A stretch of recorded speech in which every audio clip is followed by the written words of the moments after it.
Hello and welcome back to Radio Rothbard. I'm Ryan McMaken. I'm a senior editor with the Mises Institute, and with me today is Tho Bishop, my associate editor. And while we had other topics we would have loved to discuss, given the traffic on our site and what's in the headlines, it looks like we're stuck talking about foreign policy again. Of course, it was not my intent to turn this into a foreign policy most of the time sort of podcast. But that's clearly where the interest is for our readers right now, and certainly for the Twitter world.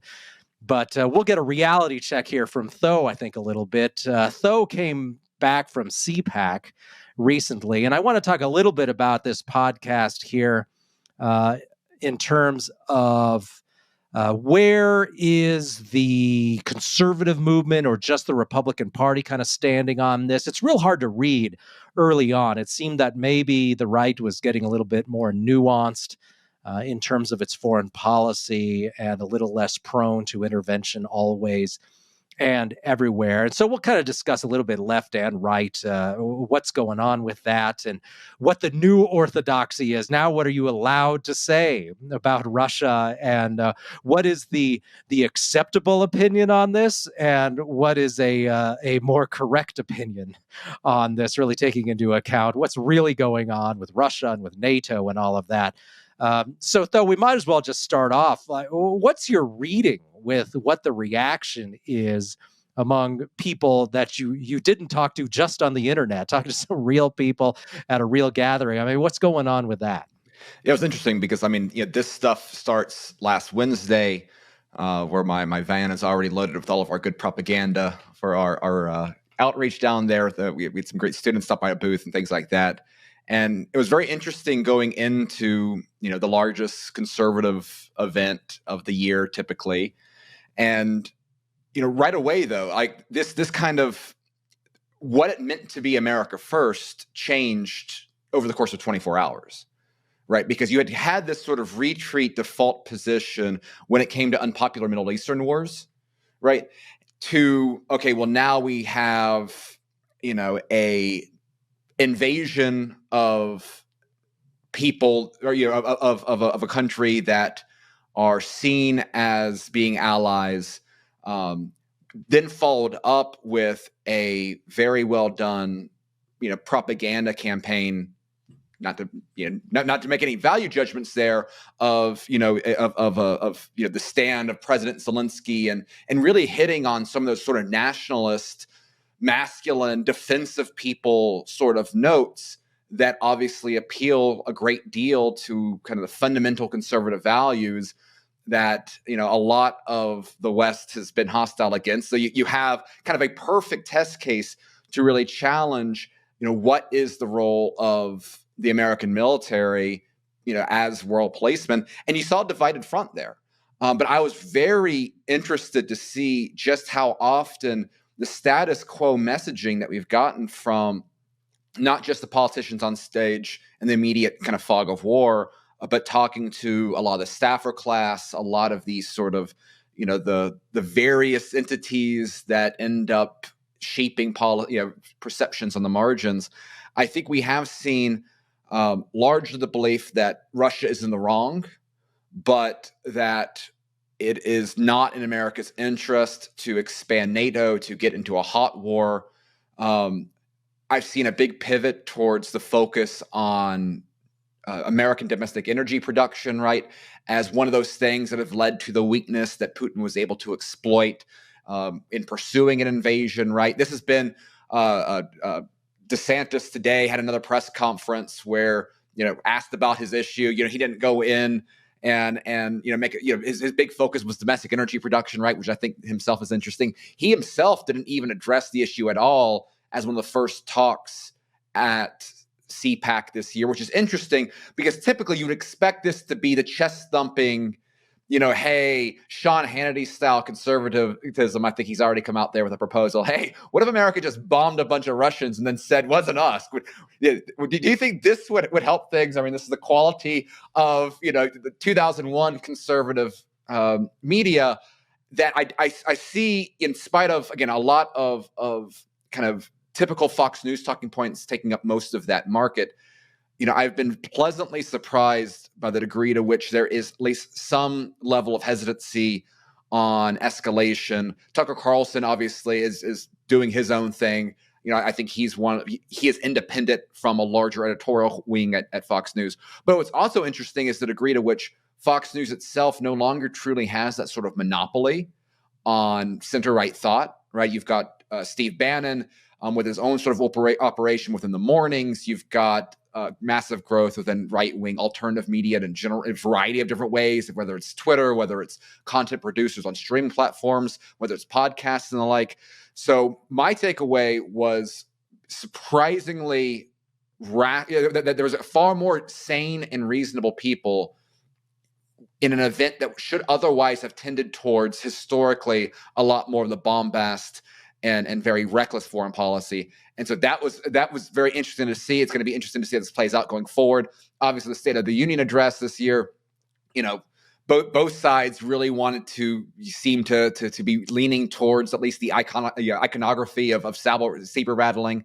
So we're certainly not out of the woods yet. There's plenty of ways that morons on both sides of this party can drag us into actual hot war with a nuclear threat. But early on, I was was given reasons for optimism in a way that I wasn't quite sure what to expect arriving in Orlando. Well, it is interesting to see how the very real possibility of global nuclear war clears the mind for many people. And so I've actually been surprised at how forthright, obvious, clearly stated issues have been coming out of the Biden administration. Mm-hmm. Like, there won't be a no-fly zone. Right. We're not going to declare war on Russia. Not any of this, oh, well, maybe we will stuff, or we'll see what happens. We're still holding it in reserve, just flatly saying that that's not going to happen. And I'm sure that drives a lot of the Russophobes crazy, because some of these people seem to think invading Russia is a viable option. I don't know if they think that Russia just isn't willing to let the nukes fly, or if they think that if they're just absolutely insane people who think that it's possible to win a nuclear war, that somehow the U.S. can knock out Russia's nuclear capability. I may talk about insane pipe dreams, but some people believe that sort of thing. And so it's so much different in the sense of the U.S. Has had a fun time for 25, 30 years targeting dirt poor countries that can't fight back. And so you could say whatever you wanted then about those countries. We'll invade, we'll do regime change, we'll do whatever we want, and they are really no threat to the American public. And that we know that to be true. We know that Iraq was never any really threat to the United States. That's why they sent a bunch of U.S. troops to sit in Kuwait right next door to Iraq, while claiming that Iraq maybe had nukes and had all these other weapons of mass destruction, which that was pretty stupid to put many thousands of American troops right there if that was the reality. And the truth, of course, is they knew that Iraq didn't really have those weapons. And so sure, you can do whatever you want to those countries, but when there's a real chance of nuclear retaliation, suddenly things seem a lot different. Now, that hasn't prevented from lots of people calling for no-fly zones, for calling for regime change in Russia. You can find lots of journalists saying things like that. I mean, unserious people who think this is a game, I guess, and maybe people who've never read like a serious academic paper on the Cold War or on nuclear deterrence ever in their lives. I mean, I don't know what the background of these people are, but it's hard to believe that they have any real background thinking that regime change in Russia brought about by U.S. military action is some sort of feasible option that doesn't endanger the entire human race. So that we're still seeing people say those things, but the sorts of people with their fingers potentially on the button seem unwilling at this time to actually intervene in the war. And I don't know if they figured out that this is partly because the American public seems unwilling to risk it, or because they genuinely think there's a real danger here and they're actually getting some decent advice. I don't know, but it seems that, yeah, it's nothing like after 9/11, of course, where the U.S. was, in fact, directly attacked, or at least Americans were, and everyone was going around with U.S. flags on their lapel and so on, and you knew the position you had to take. But it's good to hear then that the situation at CPAC's a little bit more free and nuanced on that. And maybe that is reason for hope. But as you say, we're certainly not out of the woods yet. Well, and again, I don't feel particularly comfortable saying it, particularly given how much overlap there is with the State Department in 2014 and all of the choices made then that have helped, bring us to the point we are right now. But I mean, I will give some credit to the Biden administration, because this is twice where forces of restraint have been able to beat out more hawkish individuals within that administration. There was a lot of pressure to not withdraw from Afghanistan back in the, there was a process sort of set, been very easy, there had been the capability for reversal on that in spite of the timeline that came about as a product of the Trump administration. The actual operations, I think, are open to critique, but it still happened. Here, again, at least there has been some hesitation, even as at the same time, at least on the military front, even at the same time where it's increasingly concerning the degrees to which NATO countries, European countries have been engaging in sort of their own escalation. That I recognize a lot of the emotional aspect fueling that sort of things, but that's always concerning when you're dealing with a nuclear armed opponent in that situation.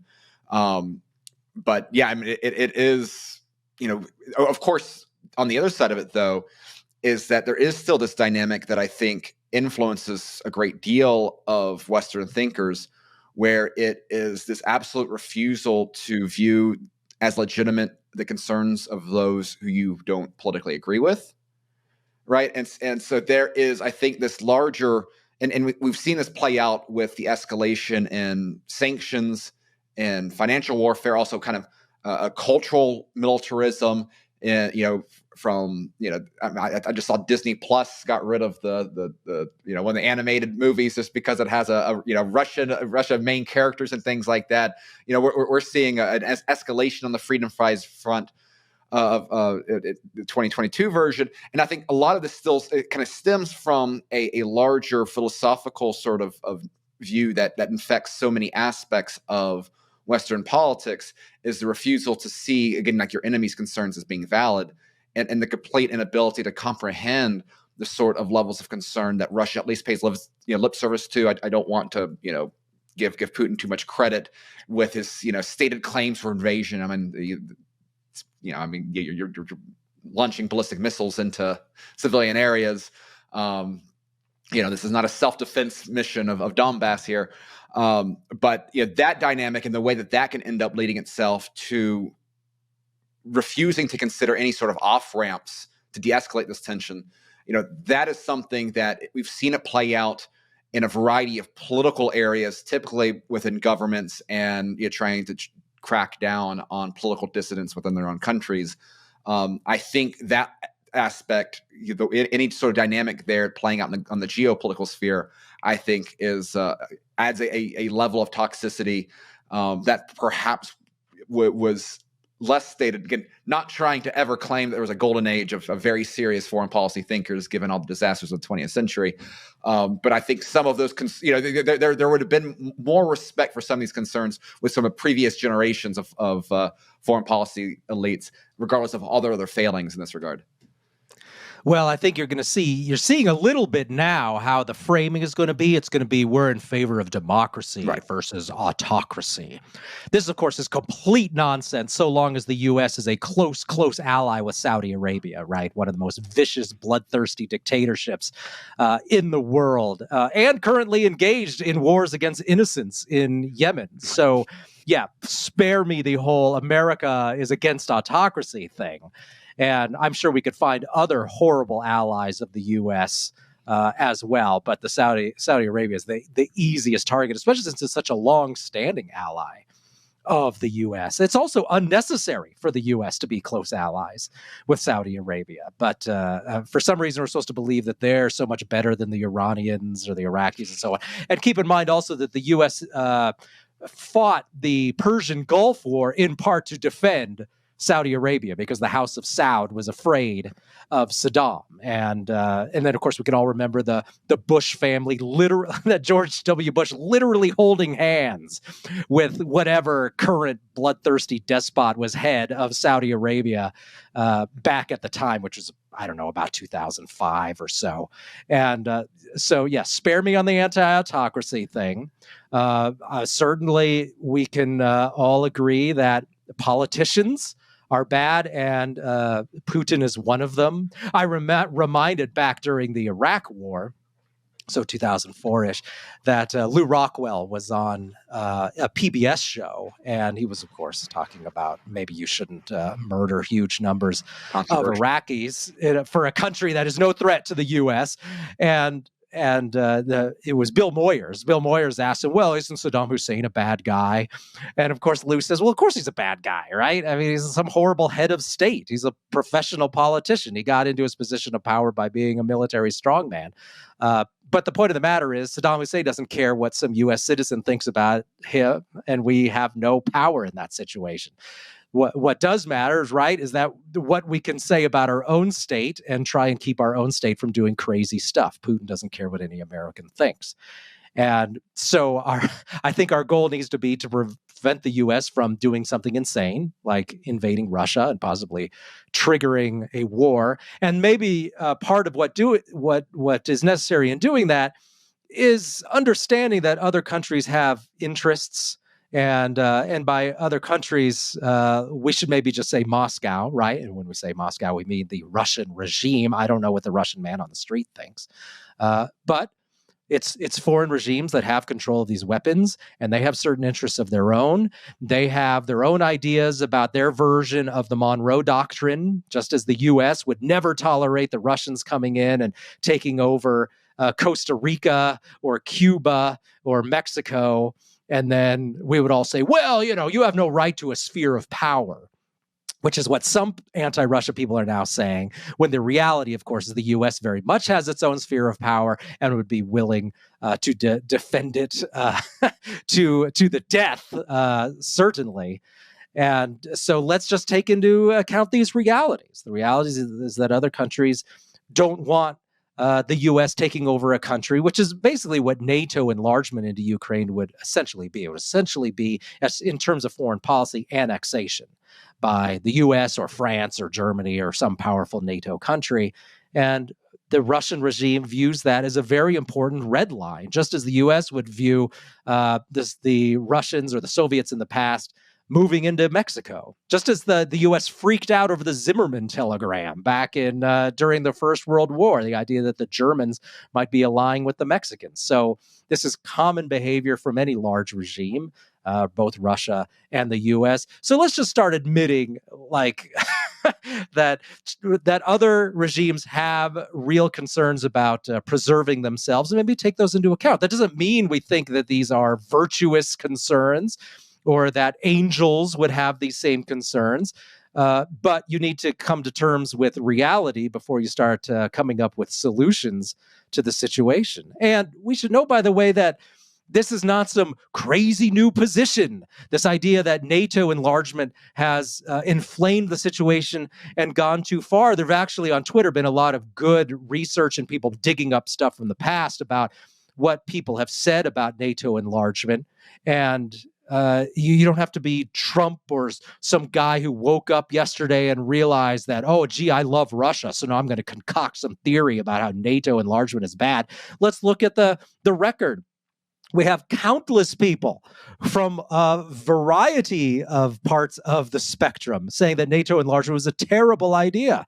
We have George Kennan back in 1998 calling NATO enlargement a tragic mistake. Even Kissinger, who I'm no fan of and have criticized many times and view as, of course, one of the architects of the disasters in Vietnam, he thought, and he wrote in the Washington Post, that expanding NATO in 2014 into Ukraine was a bad idea.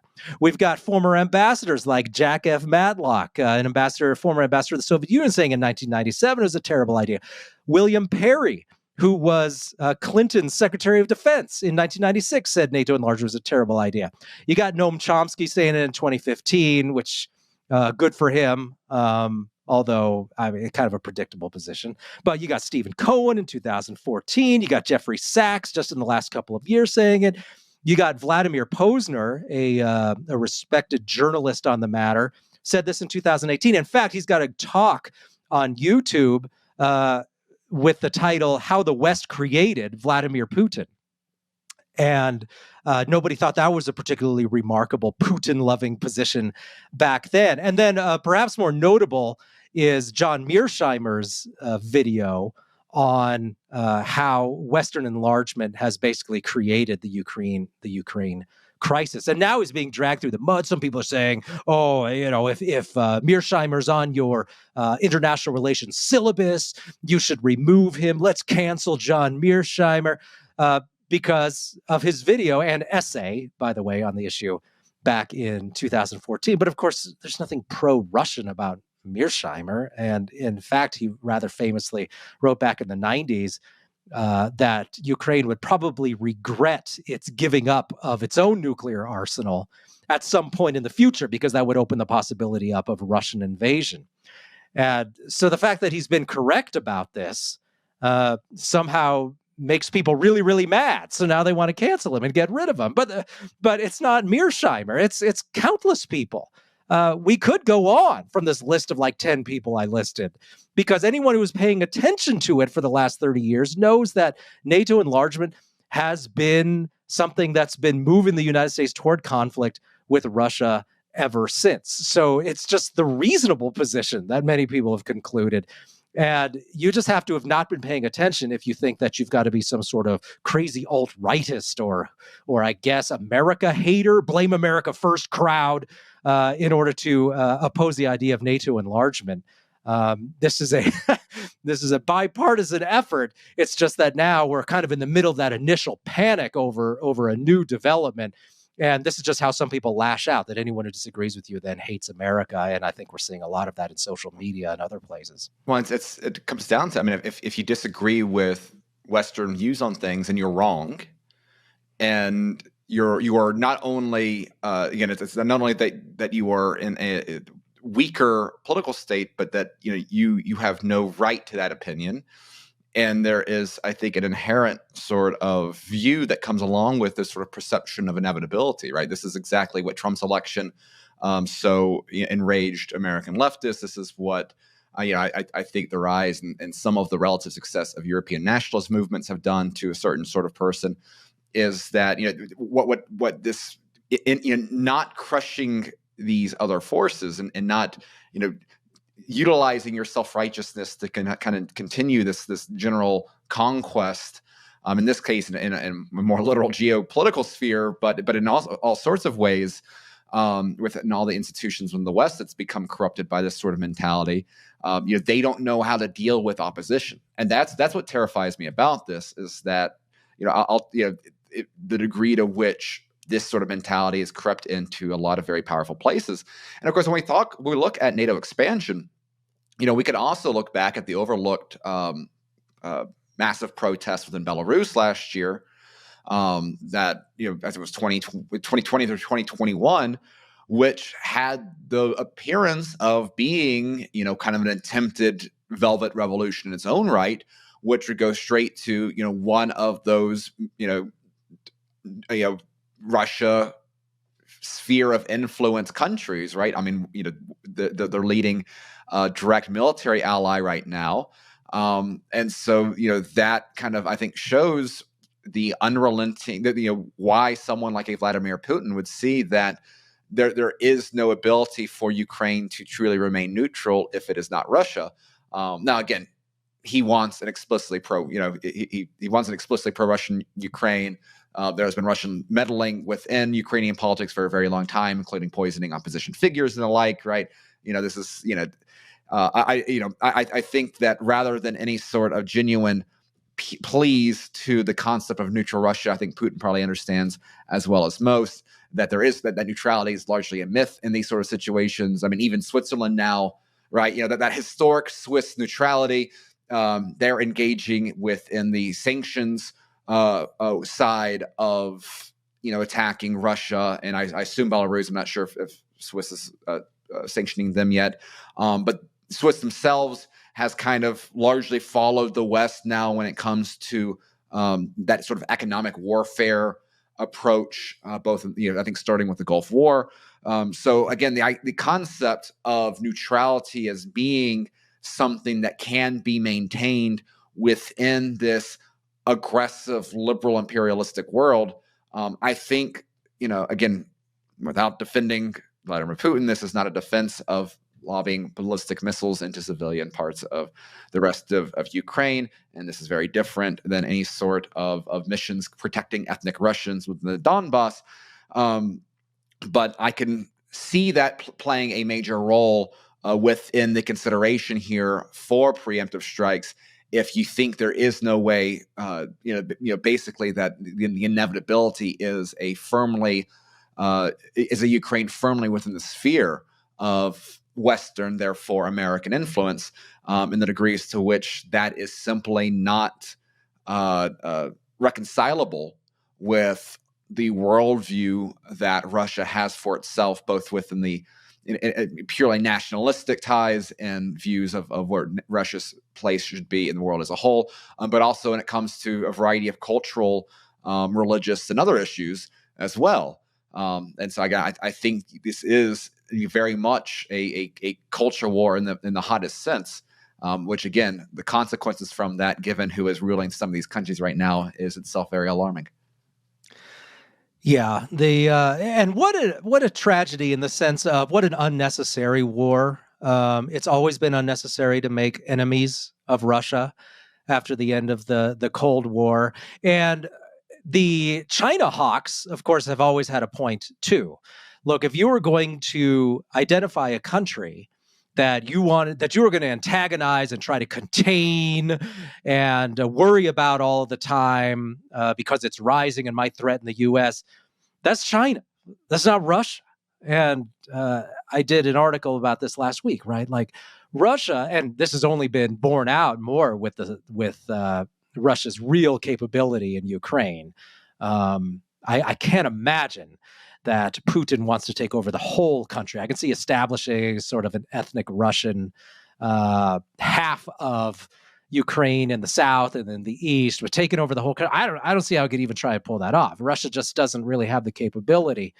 But the whole thing just kind of illustrates that Russia is this relatively small country, as I showed in my article last week, right? Their GDP is tiny. It's maybe 1/10 the size of China. They simply do not have the same sort of capability, and they were all along a potential ally with the West. But for whatever reason, the West decided they were going to isolate Russia, and we forget how new the whole anti-Russia hysteria is in circles in Washington, among the middle. The critical middle, because sure, you had people like Mitt Romney who were back in, a decade ago still saying, oh yeah, Russia is our most horrible strategic rival. And Obama basically making fun of him for saying that, because most people, I think even then, and while I'm not a China hawk, most people were saying, yeah, China's the real threat. And I find that at least more plausible. I'm not in favor of antagonizing China either. But if you're going to pick a big country to antagonize, China makes about 1,000,000 times more sense than Russia. But instead, what has the U.S. decided to do? It's decided to push Russia into a China-Russia axis. So, boy, what a waste of time. What a lost opportunity. But for some reason, the U.S. decided that was a good idea. And then, of course, if you look at the Hill and some places like that, you're now starting to see articles cropping up saying, oh, the China hawks are wrong. We can fight a two-front war against China and Russia at the same time. It was never a Russia or China situation. We can fight both. And these are not top-level crazy positions like courting nuclear war, but certainly dumb positions. And that seems to be a popular position in Washington. I don't know how popular, but certainly it's getting a hearing. And so, yeah, I think it's still too early to tell about where this is all headed. And there could be a worst case scenario of things escalating. And I think the longer the active war goes on in Ukraine, that goes on, the more chance you have of somehow the U.S. breaking down and getting into it, which would just be terrible. So let's hope that dam holds on that. But I don't know where that's going to go. One of the things I do think is interesting as well is that we're starting to see this sort of drumbeat from certain sort of powers of pushing back a little bit against what the West is doing right now. And I think when we think about again, Russia being pushed closer to the China sphere, I think there's a potential here for creating sort of a coalition against the West, if you will, because you have India right now pushing back against imposing sanctions. You have Brazil that has done so as well, and so it's just very interesting that these are countries that have very different, a lot of cultural differences in their own right, away from what the West has become. And this is something that if we're looking at the way that this may end up shaping a variety of tensions, you have had the rise of nationalist leaders like Modi in India, Bolsonaro within Brazil. There is this very interesting larger aspect of sort of traditionalist thinkers that have had influence within some of these far-right groups. There was a very prominent traditionalist philosopher that was very influential on Bolsonaro within Brazil, who just recently passed away. And it's just very interesting that as part of, again, this larger sort of cultural clash between sort of the modern West and some of these other global powers out there, they are not falling in line in perhaps the way an India or Brazil would have done 10 years ago. And so, again, there's something else to keep in mind when we look at, what might be the international fallout from some of this sort of stuff. Yeah, and that line of reasoning has worked in the past, too. Maybe join our alliance and we'll let you do what you want. Right. In your country. And that worked for Imperial Japan, right? One reason they gained initial success was they would go into all of these British and French and Dutch colonies and say, hey, we'll push these foreign occupiers out of your country. Mm-hmm. And since we're Japan, we're an Asian country, we'll let you be Asian instead of just an occupied Asian country under Western domination. Now, of course, there was a bit of a bait and switch for them. And I don't want to prematurely compare China to Imperial Japan in terms of foreign belligerence. But the strategy has worked. And so, yeah, sure, it could work in this case. Yeah, no sanctions, no drag queen story hour. I could see that being a sales pitch out there. Well, and that cultural issue, right? Well, you made a point earlier before we started about the whole cultural thing about, I think maybe some on the right have overdone it a bit, trying to portray Putin as sort of this protector of Christian civilization and such. And first of all, just demographically, let's not get carried away trying to make Russia out to be some country full of devout Christians who, Russia or the Soviet Union did a number on Christianity in that country. And certainly some people have drifted back. But it's not like it's the Orthodox version of Poland or something where there's regular church going and that sort of thing. There's a lot of uphill ground to cover in terms of Christianity coming back in that country. And you also pointed out, right, that Russia just invaded an Eastern Orthodox country. It's not like this is some cultural battle against atheism or something like that. Sitting in Muslims from Chechnya to go murder Eastern Orthodox Christians in Ukraine, I guess. But the problem, though, is that there is so much desire, I think, within the right of looking for someone who isn't. It's the same thing that led to the memes of like God Emperor Trump, right? I mean, the Western leadership is so decadent and so. I think it's so revolting to such a large percentage of the population that, and Putin has been very savvy at leveraging a lot of this, and has Alexander Dugin is a traditionalist philosopher who I think his connection with Putin is overstated, but that itself kind of fuels these sort of whispers of Putin being some sort of base trad.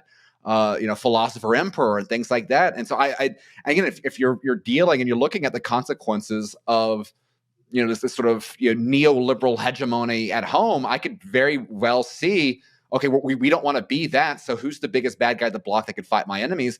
And I think that was kind of some of the drum beats within Russia thinking that you would have a lot of Ukrainians kind of lay down their weapons and embrace that sort of Russia tradition, embracing Russia against the more Western allies.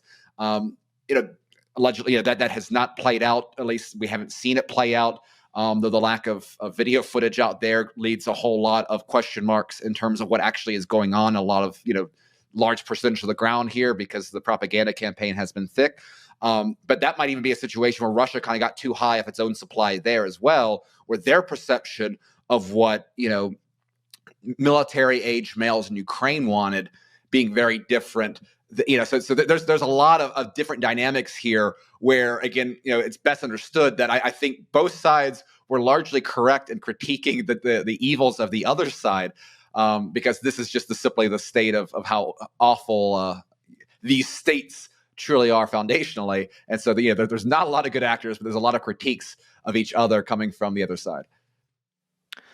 Well, let's wrap up then, and I'll pretty much let you cover this whole thing. What do you think the implications are for domestic politics in the United States? It's an election year. And will this affect Biden's popularity? Also a concern of mine is that it seems like for many people, COVID is ancient history, right? That the Dems maybe are going to successfully pull off this idea of like what Polis has successfully done for the most part in Colorado by making himself seem all reasonable. Oh, yeah, well, I lifted the mandates a long time ago, and let's get back to business and all this. When these people were behaving just in reprehensible ways, lecturing people, locking down businesses, going out of their way to revoke private businesses' business licenses, and that sort of thing, arresting people, physically throwing people out of their own businesses and things like that. And now we're just saying, no big deal. That was all fine. Moving on to other stuff. Will people forget? What I like to tell my kids is never forget what they took from you, right? Over the last 2 years. Don't forget it. But maybe with the foreign policy situation coming up, it's going to be different with the election. I don't know. What are your thoughts on that? Well, one of the things I think is interesting in this is that, let's say there is a move to ramp up, the American war effort. I would like to believe that war with at that point we would have much larger concerns than the 2020 election. And I recognize that. I tend to think that this is an issue that's not going to be politically viable for Biden to try to wrap himself in, because there is, I think, a few polls out there that shows the majority of the country, I think like 60+%, don't think that Putin would have invaded Ukraine if Trump was president. This kind of plays into, I think, one dynamic that has always been underappreciated, that for all of Trump's failings, there's nothing more powerful in society, particularly in the West right now, than nostalgia, right? That's the driving all of Hollywood's money. And I think there's going to be a massive, massive sort of nostalgia kick for Trump that, golly gosh darn, don't you remember how great things were in 2018? The guy that was in charge back then is running again. Obviously, we're going, that's going to be a very powerful thing in his factor, even for all of the other warts that Trump may have. Politically, though, what concerns me is less necessarily the electoral battlegrounds, because I think a lot of the state elections are being driven right now based off of what your state has gone through the last 2 to 4 years. I think a lot of the congressional seats are going to, I think, again, given how unpopular Biden is right now, I don't think this is going to change any because particularly it's like Biden's not going to go up there and give you can see the State of the Union address. He's confusing the Ukrainians for Iranians and can't finish his sentences without slurring. This is not going to be a guy that can really, I think, take advantage of, flying onto an aircraft carrier, right, for some sort of over the top theatrics. But what does concern me, though, is the way that this will be weaponized domestically as the new frontier for censorship. I think that we are in March of 2022. I think that if Tucker Carlson continues being Tucker Carlson in the way that we've seen him, I would not take even odds. to say that he would that he'll be fired from Fox News, but I think that but I'd probably take better odds than worse odds than the Rams win the Super Bowl this year, right? I think that there's going to be a massive drumbeat to censor anything that is not continuing with whatever the approved narrative of the regime is, Russia bad, et cetera, et cetera. And precisely because the right's critiques of liberals, the left, modernity, whatever you want to call it, neoliberalism, how closely those align with the language used by allies of Putin, and that I think this will only further fuel this culture war dynamic of censoring anything to the right of Ben Shapiro. And so, I mean, the good thing is that this is nothing new. This was all inevitable. The question was going to be, what's that going to be, that catalyst, I think, more than the question of whether it's going to happen.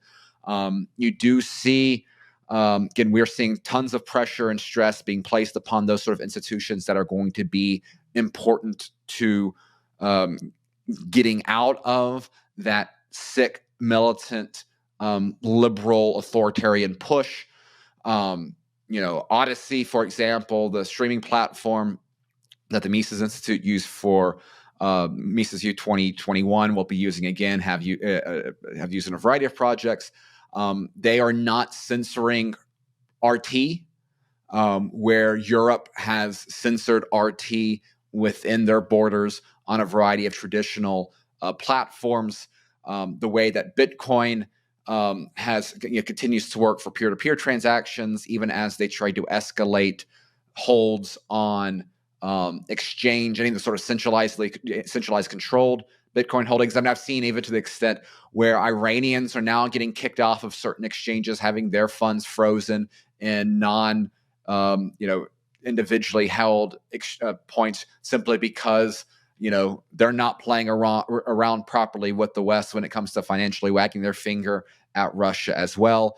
And so I think that what will begin as cracking down on Russian sympathies, which again is happening in the most absurd and stupid, symbolic sort of ways, I think that will end up very quickly being used the same way that the regime targeted Canadian truckers, targeted people that protested the election results in January 6th of 2001, and all these other sort of hotspots.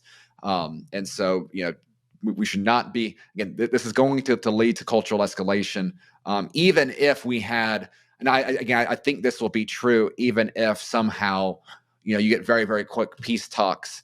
I don't think there's going to be I don't think forgiveness is big within the repertoire of Western elites right now. And so I think that I don't think there's an outcome where, where we can reset to where we were just 2 weeks ago in the way that some of this stuff is going to be handled. All right. Well, we'll go ahead and leave it at that. Thank you for listening to Radio Rothbard. We'll be back again with another episode next week. We'll see you then.